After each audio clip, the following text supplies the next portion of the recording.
ในวันที่15 ตุลา2025ที่แผนกการเงินแขวงอัตตปือได้จัดชุดฝึกอบรมเวียกงานไอที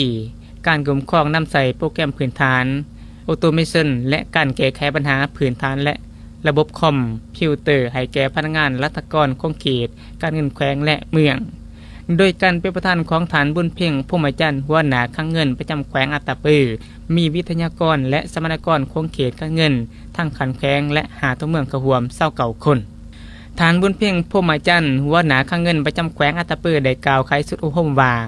การจัดชุดอบรมครั้งนี้แม่นเพื่อยกระดับความรู้และทักษะด้านเทคโนโลยีข้อมูลข่าวสารเพื่อปรับปรุงประสิทธิภาพในการเฮ็ดเวียกการเงินเพื่อกะเกียมความพร้อมในการนำใส่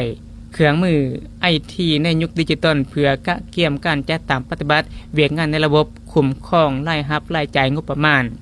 อีกอย่างหนึ่งแม่นเพื่อเพิ่มทวีความรู้และความเข้าใจในการนำใส่โปรแกรมคอมพิวเตอร์อย่างถูกต้องและปลอดภัยพร้อมทั้งสามารถแก้ไขปัญหาที่เกิดขึ้นในขณะ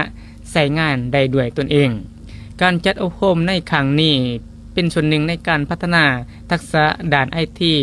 ให้แก่บุคลากรเพื่อให้สามารถปรับตัวเข้ากับเทคโนโลยีในยุคดิจิตอลและนำความรู้ไปประยุกต์ใส่ในเวียกงานให้เกิดประโยชน์สูงสุดชุดอบรมดังกล่าวจะได้ดำเนินเป็นเวลา3 วันซึ่งสำนักกรที่เข้าร่วมจะได้เรียนรู้บทเรียนการนำใส่โปรแกรมออโตเมชันประกอบมี4หัวข้อย่อยคือ Microsoft Word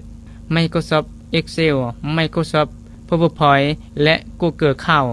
และบทเรียนคุ้มครองนำใส่และแก้ไขปัญหาคอมพิวเตอร์ประกอบมี4หัวข้อย่อยคือพื้นฐานคุ้มครองการนำใส่และแก้ไขปัญหาคอมพิวเตอร์